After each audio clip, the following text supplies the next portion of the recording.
Good morning ছাত্রছাত্রীরা, আমি Nakul sir ইতিহাস ক্লাসে তোমাদের স্বাগত জানাই। আজকের ভিডিওতে তোমাদের ইতিহাসের ফার্স্ট চ্যাপ্টার অর্থাৎ প্রথম অধ্যায় ইতিহাসের ধারা, এই চ্যাপ্টারটি তোমাদের মোট 12টি পাতা রয়েছে। এই চ্যাপ্টারটি আমি খুব সংক্ষেপে মেন জিনিসগুলো যেগুলো দেওয়া আছে এর মধ্যে আমি তোমাদেরকে আজ বুঝিয়ে দেওয়ার চেষ্টা করব। তোমরা মনোযোগ সহকারে প্রথম থেকে শেষ পর্যন্ত ভিডিওটি মনোযোগ সহকারে শোনো এবং দেখে নাও, তাহলে আশা করছি এই চ্যাপ্টারটি সম্পর্কে তোমাদের একটি খুব সুন্দর ধারণা তৈরি হয়ে যাবে, তোমরা বুঝতে পারবে। এসো তাহলে ভিডিওটি শুরু করা যাক। দেখো প্রথমেই কি রয়েছে, যে ইতিহাসের ধারণা ফার্স্ট চ্যাপ্টারে প্রথমেই দেখো বলছে যে আজকাল প্রায় শোনা যায় যে এই যুগটা বিজ্ঞানের যুগ, অর্থাৎ রোজকার জীবনযাপনের প্রায় প্রতিটি ক্ষেত্রে বিজ্ঞানের দরকার হয়। এমনকি কথাবার্তার মধ্যেও নানা বৈজ্ঞানিকতার ছোঁয়া থাকে। তাহলে বিজ্ঞানের যুগে আজও স্কুলে ইতিহাস বই পড়ানোর দরকারটা কী? এই প্রশ্নটা নিশ্চয়ই তোমাদের কারো কারো মনে আসে। সত্যি তো, সত্যি যে ইতিহাস পড়ে কী লাভ হয় তা বোঝা মুশকিল। ঠিক আছে, তাহলে তোমরা এখানে প্রশ্নটা হলো যে তোমরা ইতিহাসটা পড়বে কেন, তোমাদের ইতিহাস পড়ার দরকারটা কি, ইতিহাস পড়ে তোমাদের কি উপকার হবে। ঠিক আছে, তো এখানে ইতিহাসটা পড়বে কেন, তোমাদের দরকারটা কি, তোমরা কেন পড়বে ইতিহাসটা। দেখো প্রথমত হচ্ছে 1 নম্বর যদি আমি বলি, তোমাদের এই যে আমাদের যে মানব জীবন, এই মানব জীবনের ক্রম বিবর্তন সম্পর্কে তোমরা জানতে পারবে। মানে এই যে মানব জীবনটা মানে কিভাবে শুরু হলো। মানে প্রথমে দেখো এই মানব জাতি যে প্রাচীন যে মানুষ, সব থেকে পুরনো মানুষ যে এই প্রজাতিটা প্রথম আবির্ভাব হয়েছিল কখন, 23 লক্ষ বছর আগে। তারপরে আজকের যে বর্তমান মানুষ আমরা রয়েছি, হোমোসেপিয়েন্স যার বিজ্ঞানসম্মত নাম, এই মানুষের উৎপত্তি হলো 2 লক্ষ বছর আগে। তাহলে এই যে 23 লক্ষ বছর আগে মানুষ প্রথম আসছে পৃথিবীতে, তারপরে 2 লক্ষ বছর পর আমরা দেখতে পাচ্ছি এই যে 23 থেকে আস্তে আস্তে দেখা যাচ্ছে 2 লক্ষ বছর আগে এই যে আমাদের এই বর্তমান মানুষের এই যে সৃষ্টি, এই যে উন্নতিটা হচ্ছে, এখানে প্রথমে একরকম ছিল, আস্তে আস্তে আস্তে আস্তে চেঞ্জ হয়ে পরিবর্তন হয়ে আজকের মানুষের পরিবর্তনটা হয়েছে। এই যে বিকাশ, এই বিবর্তন, এই ক্রম বিবর্তন এটাকে বলা হয়, ধীরে ধীরে যে পরিবর্তন হয়েছে, এইটা তোমাদেরকে জানতে গেলে কিন্তু ইতিহাসটা পড়তে হবে। এছাড়া কি, যে এই যে আদিম মানুষ, এই আদিম মানুষ থেকে তো আমরা এসেছি, আমাদের এই বর্তমান মানুষ তো আদিম মানুষের যে সংগ্রাম, কিভাবে তারা বেঁচেছিল, ওই আদিম মানুষের জীবন সংগ্রামের ধারণা পেতে তোমাদেরকে কিন্তু ইতিহাস পড়তে হবে। যে আদিম মানুষ কিভাবে বন্যা, ভূমিকম্প, ঝড় বৃষ্টি, তুষারপাত, তারপরে বজ্রপাত, হিংস্র জীবজন্তুর আক্রমণের হাত থেকে কিভাবে লড়াই করে তারা বেঁচেছিল, সেগুলো জানার জন্য কিন্তু তোমাদেরকে ইতিহাস পড়তে হবে।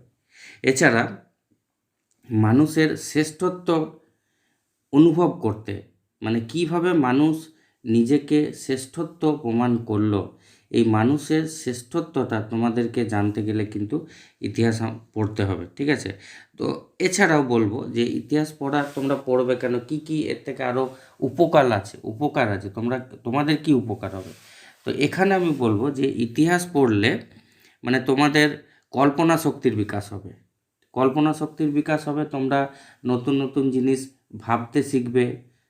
ঠিক আছে, নতুন জিনিসগুলো মানে কোনো একটা জিনিসের ব্যাপারে কারো কাছে শুনলে, তারপরে কোনো একটা ঘটনা শুনলে, কোনো একটা কিছু কোথাও একটা ঝামেলা হয়েছে, মারামারি হয়েছে, শুনলে কোনো একটা ঘটনা, তারপরে শুনলে তুমি কিন্তু দেখোনি, তারপরে তুমি ওইটা নিয়ে ভাবতে শুরু করবে যে এটা এইভাবে হতে পারে, এটা ওইভাবে হলো, কি ওইভাবে হলো, এইভাবে হতে পারে, ওইভাবে হতে পারে।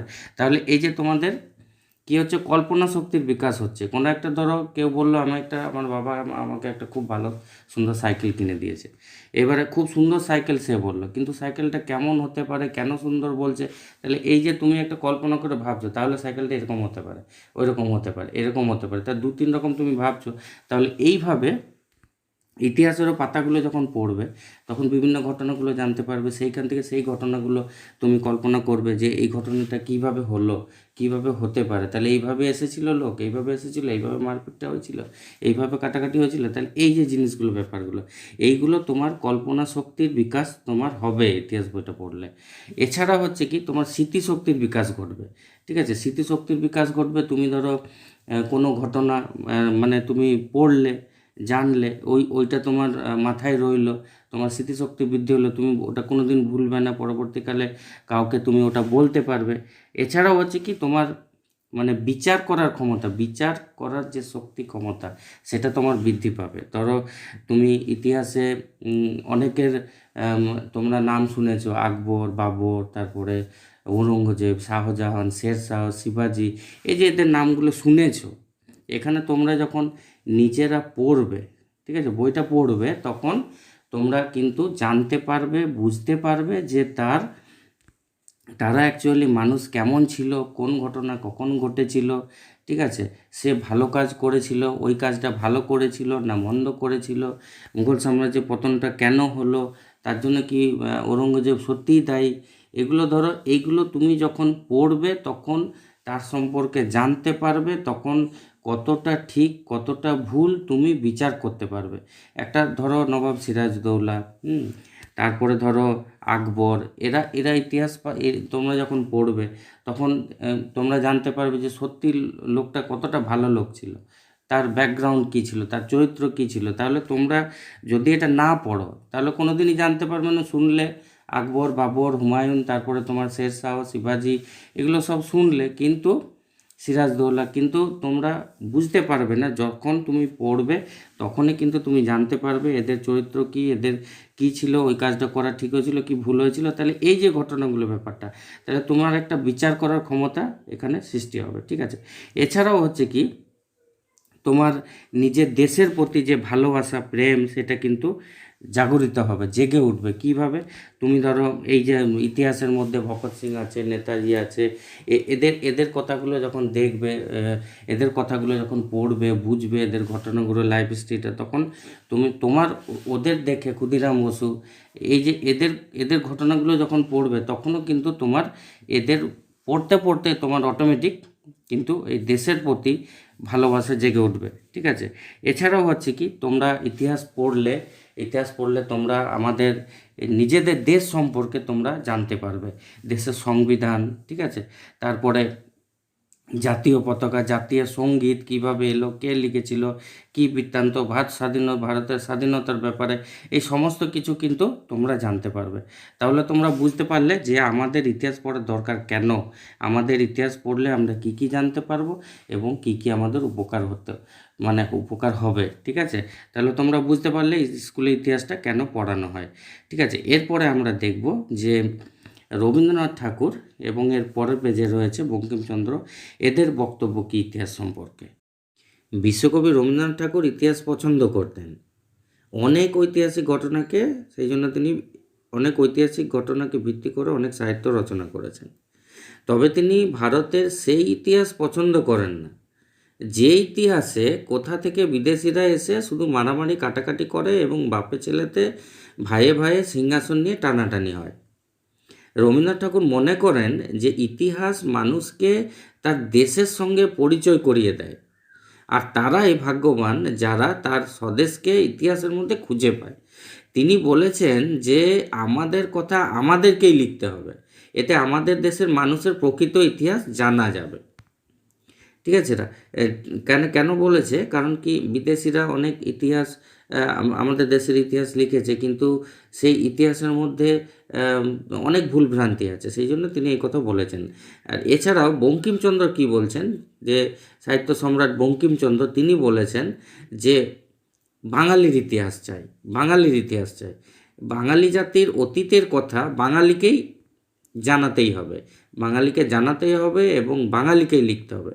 তিনি বলেছেন বিদেশিদের লেখা বাঙালির ইতিহাস ভুলে ভরা, তাই বাঙালির ইতিহাস বাঙালিকেই লিখতে হবে।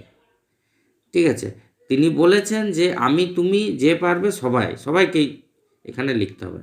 তাই আমাদের ইতিহাস পড়তে হবে, জানতে হবে, আর আমাদের ইতিহাস আমাদেরকে লিখতে হবে। এইটা ছিল বঙ্কিমচন্দ্রর বক্তব্য আর কি ইতিহাস সম্পর্কে।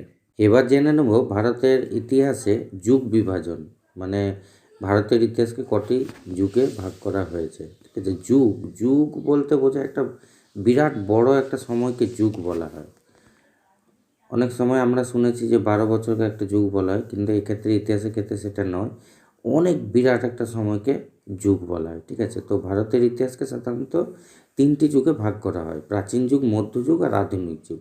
ঠিক আছে, তো প্রাচীন যুগ মোটামুটি আমরা বলবো একদম সুপ্রাচীন কাল থেকে, সুপ্রাচীন অতীত থেকে একদম 1206 খ্রিস্টাব্দ পর্যন্ত সময়কে আমরা প্রাচীন যুগ হিসাবে ধরে নেব। তারপরে মধ্যযুগ হচ্ছে ওই 1206 খ্রিস্টাব্দ থেকে একবারে 1707 খ্রিস্টাব্দ, যেখানে ঔরঙ্গজেব মারা যাচ্ছে, মুঘল সাম্রাজ্যের পতনের শেষ দিকটাতে, যেখানে ইংরেজরা আসছে ভারতবর্ষে।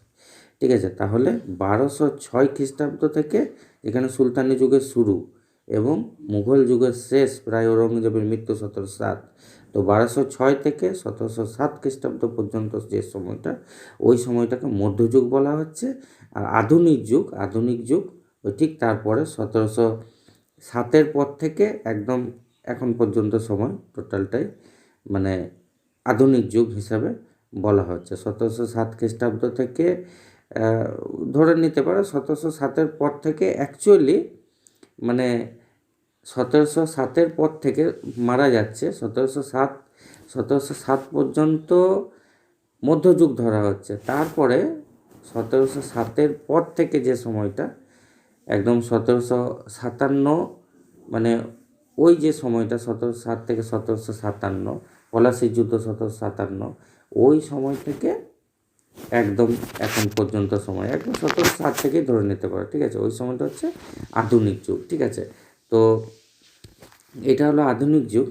তো প্রথমে এই যুগ বিভাজনের ক্ষেত্রে যে আমরা দেখতে পাচ্ছি এখানে যে মৃত্যুঞ্জয় বিদ্যালঙ্কারের যুগ বিভাজন, মানে ইতিহাসের যুগ বিভাজন। তো মৃত্যুঞ্জয় বিদ্যালঙ্কার তিনি ফোর্ট উইলিয়াম কলেজের মানে লেখক গোষ্ঠীর মধ্যে অন্যতম ছিলেন মৃত্যুঞ্জয় বিদ্যালঙ্কার। ঠিক আছে, তিনি 1808 খ্রিস্টাব্দে রাজাবলী নামে একটি ইতিহাস বই তিনি লিখেছিলেন। তো এই বইয়ে তিনি ভারতের ইতিহাসের সময়কাল তিনি উল্লেখ করেছিলেন। ঠিক আছে, তো তিনি ভারতের ইতিহাসের সূচনাকাল হিসাবে, মানে ইতিহাসের শুরু হিসাবে তিনি লিখেছিলেন যে মহাভারতের রাজা যুধিষ্ঠিরের যে সময়কাল, ওই যুধিষ্ঠিরের সময়কালটাকে তিনি উল্লেখ করেছিলেন যে ইতিহাসের সূচনাকাল বা ইতিহাসের শুরু, স্টার্টেসের সময়টা একদম যুধিষ্ঠিরের সময়কাল থেকে তিনি লিখেছিলেন আর কি, যে এখান থেকে মানে ইতিহাসের শুরু। তো এই গ্রন্থে তিনি বাংলার কোম্পানি শাসনের প্রতিষ্ঠা পর্যন্ত তিনি বিবরণ দিয়েছিলেন। ঠিক আছে, যেগুলো মানে আজ মানে যেসব ইতিহাস বই লেখা হয় তাতে অবশ্য মানে এই ধরনের কথা আর বলা হয় না, বরং বিভিন্ন ঘটনা, রাজনৈতিক, অর্থনৈতিক, সামাজিক নানা যুক্তি হাজির করা হয়।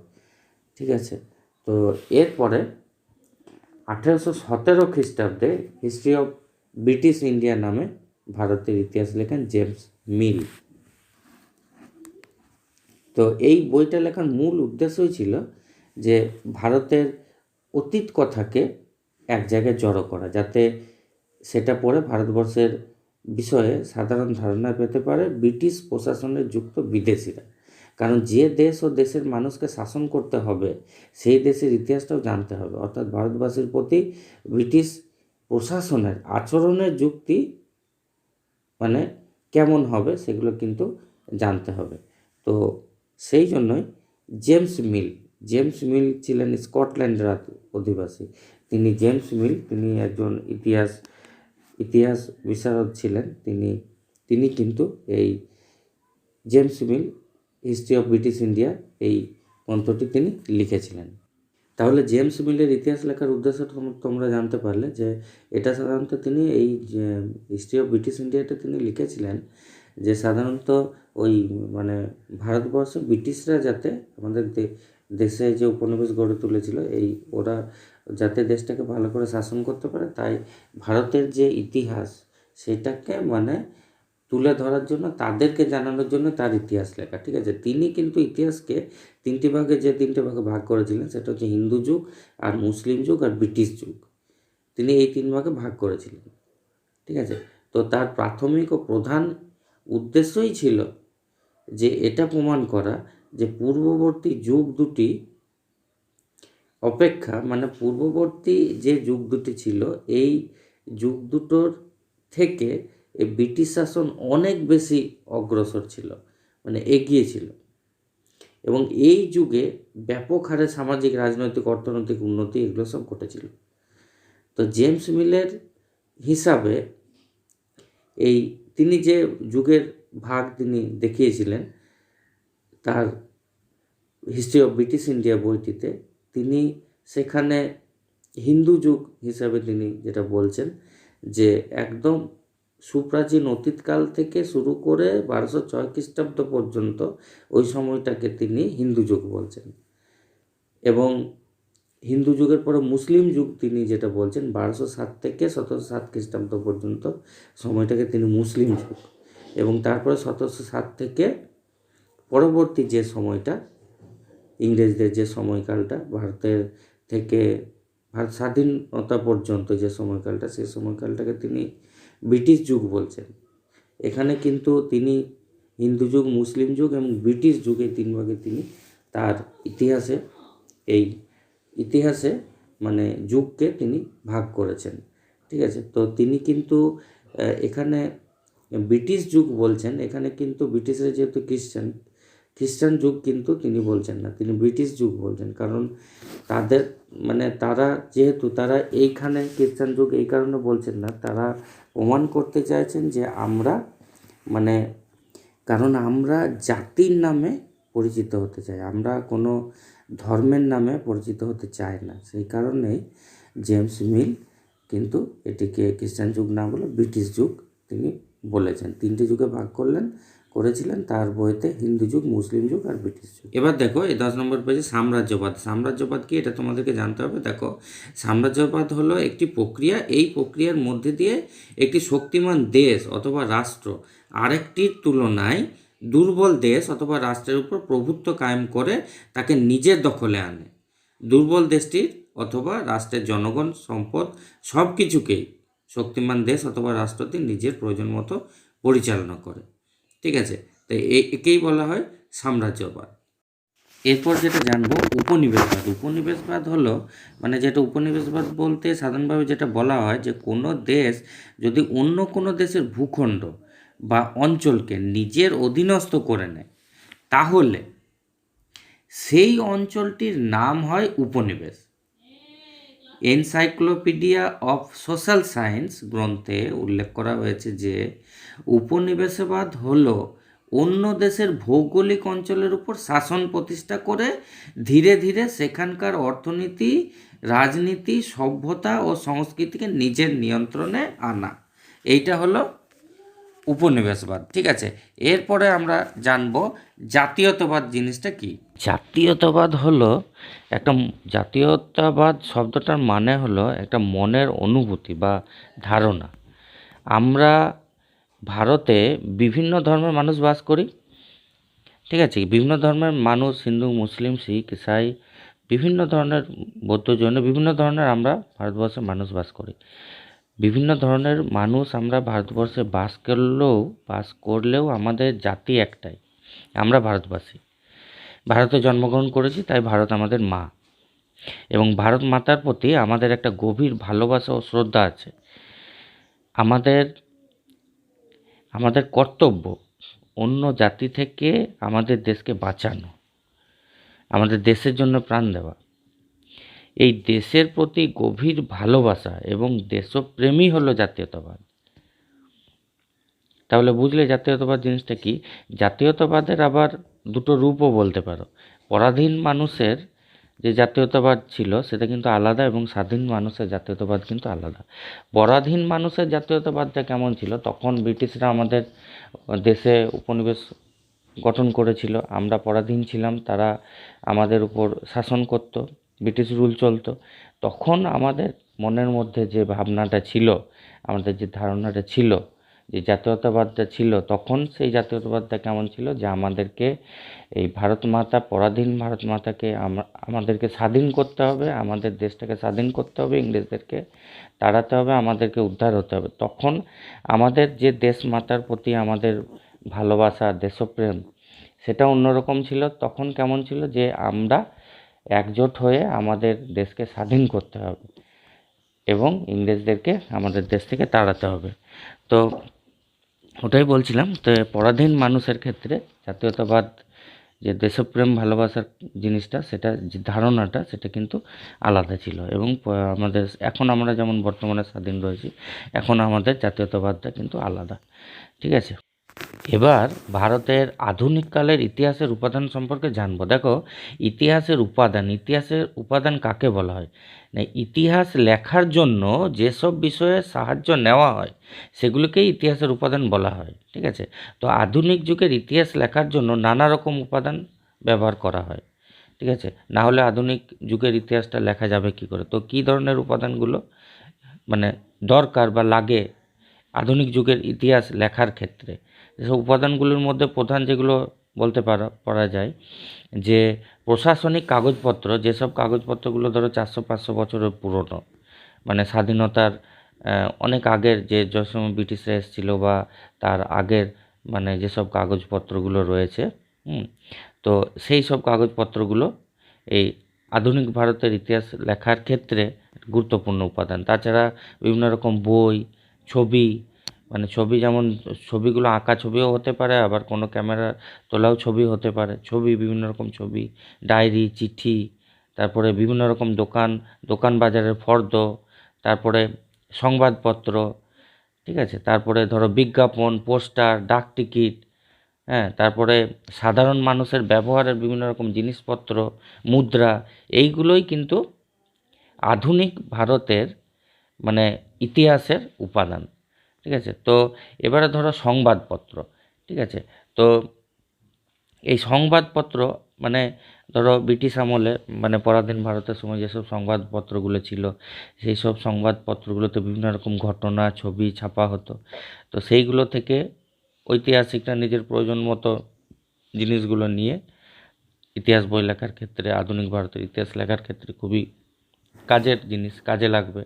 এছাড়া প্রশাসনিক কাগজপত্র যেগুলো রয়েছে পুরনো, সেগুলো মানে ব্রিটিশ আমলের যেসব কাগজপত্র, সেই সময়ে ভারত কেমন ছিল, কী কী ঘটনা ঘটেছিল, তারাও নিজেদের মতন করে সেগুলোর বর্ণনা তাদের প্রশাসনিক কাগজপত্রতে লেখা আছে। পুলিশ টুলিশের যেসব কাগজপত্র আছে, সরকারি কাগজপত্র, সেগুলোতে। তারপরে বিভিন্ন যেসব আত্মজীবনীগুলো, বিভিন্ন কি বলবো, যারা দেশের জন্য প্রাণ দিয়েছেন যেসব মানুষ, হ্যাঁ, তো আমাদের বীর সৈনিকরা, যেমন নেতাজি সুভাষ, তারপরে আরও যারা ছিলেন, তো তারা যেসব আত্মজীবনীগুলো লিখে গেছেন, সেগুলোর মধ্যে থেকেও আমরা সেই সময় বর্তমান মানে ভারতবর্ষের যে ইতিহাস, সেই সময় ভারতের যে অবস্থা বা বিভিন্ন রকম ঘটনার বর্ণনা বা নিজের কার্যকলাপ সম্পর্কে যেসব লেখাগুলো, বিভিন্ন মানে যারা স্বাধীনতা সংগ্রামীদের আত্মজীবনী থেকে যেগুলো পাই, সেগুলোও কিন্তু মানে আমাদের ইতিহাস লেখার ক্ষেত্রে খুবই কাজে লাগে। তাছাড়া এই আধুনিক ভারতের ইতিহাস রচনার ক্ষেত্রে, এছাড়া যেমন চিত্র, মানচিত্র, এগুলো তো রয়েছে, এগুলোর ক্ষেত্রেও বিভিন্ন রকম আমাদের ধরো চিত্র, মানচিত্র, মানে আমাদের সেই সময় আমাদের ভারতবর্ষের যে ভৌগোলিক সীমা, সেগুলো সম্পর্কে আমরা জানতে পারি। বিভিন্ন রকম ঘটনার ছবি আমরা এই ইতিহাস বইয়ে দেখতে পাচ্ছি। যেমন দেখবে গান্ধীজির সঙ্গে সুভাষের ছবি রয়েছে, তারপরে বিভিন্ন রকম যে ছবি রয়েছে, দাঙ্গা হাঙ্গামার ছবি, মানুষের ছবি, মুদ্রা টুদ্রা, এসব ছবি, ডাকটিকিটের ছবি, এগুলো রয়েছে। তো এগুলো ইতিহাস রচনার ক্ষেত্রে, আধুনিক ভারতের ইতিহাস রচনার ক্ষেত্রে কিন্তু খুবই গুরুত্বপূর্ণ বিষয়। ঠিক আছে, তাহলে আজকে তোমাদের এই প্রথম অধ্যায় ইতিহাসের ধারণা, এই ফার্স্ট চ্যাপ্টারটি আলোচনা করা হলো। এরপরে কিছু প্রশ্ন উত্তর নিয়ে আমি আলোচনা করব। দেখো, এই চ্যাপ্টার থেকে তোমাদের অ্যাক্টিভিটি টাস্ক অলরেডি দেওয়া হয়েছে, ওইখানে প্রশ্নগুলো তোমরা পেয়ে যাবে। ঠিক আছে, তো আমি আরও কিছু প্রশ্ন তোমাদেরকে বলে দিচ্ছি, তোমরা ওইগুলো মোটামুটি করে রাখবে, তাহলে তোমাদের মানে মোটামুটি এই চ্যাপ্টারটা কভার হয়ে যাবে। তোমরা যদি এখনও এই জানুয়ারি মাসের তোমাদের এই ফার্স্ট চ্যাপ্টার থেকে যে অ্যাক্টিভিটি টাস্ক তোমরা যদি এখনও না দেখে থাকো প্রশ্নগুলি বা উত্তরগুলি, আমার এই ভিডিও ডেসক্রিপশন বক্সে দেওয়া থাকবে, তোমরা ওইখান থেকে ক্লিক করে তোমরা দেখে নিতে পারো, ঠিক আছে? তাহলে দেখো এবারে প্রশ্নগুলো আমি বলে দিচ্ছি। দেখো তোমরা এই যে 3 নম্বর পেজটা দেখতে পাচ্ছ তোমাদের বইয়ের, এই 3 নম্বর পেজের একদম এই যে নিচের প্যারাটা দেখতে পাচ্ছ, এখান থেকে একটা প্রশ্ন তোমাদের আসতে পারে যে বিদেশিদের লেখা বাঙালির ইতিহাস ভুলে ভরা, এই উক্তিটি কার? ঠিক আছে, বিদেশিদের লেখা বাঙালির ইতিহাস ভুলে ভরা, এই উক্তিটি কার? উত্তরটি হবে বঙ্কিমচন্দ্র চট্টোপাধ্যায়ের। এরপর 4 নম্বর পাতায়, এই 4 নম্বর পাতা থেকে একটা প্রশ্ন আসলেও আসতে পারে যে সাঁওতাল বিদ্রোহের 2জন নেতার নাম করো। তো 2জন নেতার নাম তোমরা লিখবে সিধু ও কানহু। এই 4 নম্বর পেজে উপরে দেওয়া রয়েছে, দেখে নেবে। এরপর এই 5 নম্বর পেজটা থেকে এখানে আধুনিক ভারতের যুগ বিভাগের সমস্যা, এই আধুনিক ভারতের একটা প্রশ্ন আসতে পারে যে আধুনিক মানে ইতিহাসকে কটি যুগে ভাগ করা হয়। তো ইতিহাসকে কটি যুগে ভাগ করা হয় তোমরা জানো, প্রাচীন যুগ, তারপরে মধ্যযুগ আর আধুনিক যুগ, 3টি ভাগে ভাগ করা হয়। তারপরে দেখো পলাশী যুদ্ধ কত সালে হয়েছিল, এটাও আসতে পারে। পলাশী যুদ্ধ তোমরা লিখবে 1757 খ্রিস্টাব্দে হয়েছিল। এরপর এই 6 নম্বর পাতা থেকে যে প্রশ্নটি আসতে পারে সেগুলি হলো মানে রাজাবলি নামের ইতিহাস গ্রন্থটি কে লিখেছিলেন? ঠিক আছে, উত্তরটি হবে মৃত্যুঞ্জয় বিদ্যালঙ্কার, তোমরা উপরেই দেখতে পাচ্ছ। এবং এই রাজাবলি গ্রন্থটি কত সালে লেখা হয়েছিল, কত খ্রিস্টাব্দে? উত্তরটা হবে 1808 খ্রিস্টাব্দে, দেখো এখানেই লেখা রয়েছে, ঠিক আছে। এরপর আরেকটি প্রশ্ন, তিনি ইতিহাস লিখতে গিয়ে কোন শব্দটি ব্যবহার করেছিলেন? উত্তরটি হবে কলিযুগের ইতিহাস।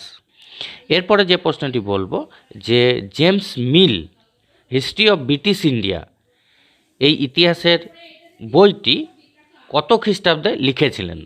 উত্তরটি তোমরা লিখবে, দেখতেই পাচ্ছ 6 নম্বর পেজে, 1817 খ্রিস্টাব্দে। এরপর যে প্রশ্নটি বলবো যে জেমস মিল তার ইতিহাস বইয়ে মানে ভারতের ইতিহাসকে কভাগে ভাগ করেছিলেন এবং কি কি? উত্তরটি লিখবে যে তিনি ভারতের ইতিহাসকে 3 ভাগে ভাগ করেছিলেন, হিন্দু যুগ, মুসলিম যুগ এবং ব্রিটিশ যুগ, এই 3 ভাগে। এরপর এই 6 নম্বর পাতার একদম লাস্ট প্যারাটাতে এখান থেকে দুটো প্রশ্ন আমি বলবো। দেখো চন্দ্রগুপ্ত মৌর্য কোন ধর্মাবলম্বী ছিলেন? উত্তরটি লিখবে চন্দ্রগুপ্ত মৌর্য জৈন ধর্মাবলম্বী ছিলেন। আরেকটি প্রশ্ন বলবো এই পেজ থেকে যে বিম্বিসার কোন ধর্মাবলম্বী ছিলেন? উত্তরটি লিখবে বিম্বিসার বৌদ্ধ ধর্মাবলম্বী ছিলেন। এরপরে 7 পাতায় দেখতে পাচ্ছি 7 নম্বর পাতায় যে প্রশ্নটি আসতে পারে, ঔরঙ্গজেব কত খ্রিস্টাব্দে মারা যান? উত্তরটি লিখবে ঔরঙ্গজেব 1707 খ্রিস্টাব্দে মারা যায়। তারপরে পলাশী যুদ্ধ কত খ্রিস্টাব্দে হয়েছিল? তোমরা জানো 1757 খ্রিস্টাব্দে, এবং এটা আসতেও পারে যে পলাশী যুদ্ধ কার সঙ্গে কার হয়েছিল, তোমরা লিখবে নবাব সিরাজউদ্দৌলার সঙ্গে ইংরেজদের হয়েছিল। এই 8 নম্বর পেজ থেকে একটা কোশ্চেন বলবো যে মৌর্য সম্রাট অশোকের জীবনে কোন যুদ্ধের প্রভাব পড়েছিল? তো এই 8 নম্বর পেজেই দেখো রয়েছে কলিঙ্গ যুদ্ধের প্রভাব পড়েছিল, ঠিক আছে। তো তারপরে 1947 সালে ভারত স্বাধীন হয়েছিল, সেটা তো তোমরা জানো, এখানে রয়েছে। এছাড়া এখানে এই 8 নম্বর পেজে একদম নিচের দিকে দেখো ভারতের আধুনিক কালের ইতিহাসের উপাদান, এইখানে ইতিহাসের উপাদানটা পুরোটাই দেওয়া আছে, তোমরা এখান থেকে লিখে নেবে, ঠিক আছে। এরপরে এখানে যে নেক্সট 9 নম্বর পেজে যে প্রশ্নটা আমি বলবো যে অ্যালান অক্টোভিয়ান হিউমের জীবনী লিখেছিলেন কে? তো এখানে দেখতেই পাচ্ছ উত্তরটা, তোমরা উত্তর লিখবে উইলিয়াম ওয়েডারবার্ন, ঠিক আছে। তাহলে এখান থেকে এই দুটি প্রশ্ন তোমরা লিখবে। আরেকটা প্রশ্ন এই 7 নম্বর পেজ থেকে হতে পারে, যেটা তোমার সুলতান ইলতুৎমিশ মারা যাবার পর কে দিল্লির সুলতান হয়েছিলেন? তো উত্তরটা লিখবে তার মেয়ে রাজিয়া। আরেকটি শেষ প্রশ্ন বলবো যে নীলদর্পণ নাটকের রচয়িতা কে? উত্তরটা লিখবে তোমরা যে নীলদর্পণ নাটকের রচয়িতা দীনবন্ধু মিত্র, ঠিক আছে। তো দর্শক বন্ধু, আশা করছি তোমাদের এই ফার্স্ট চ্যাপ্টারটা বুঝতে কোনো অসুবিধা হয়নি। আজ তাহলে এখানেই শেষ করছি। ভালো থাকবে।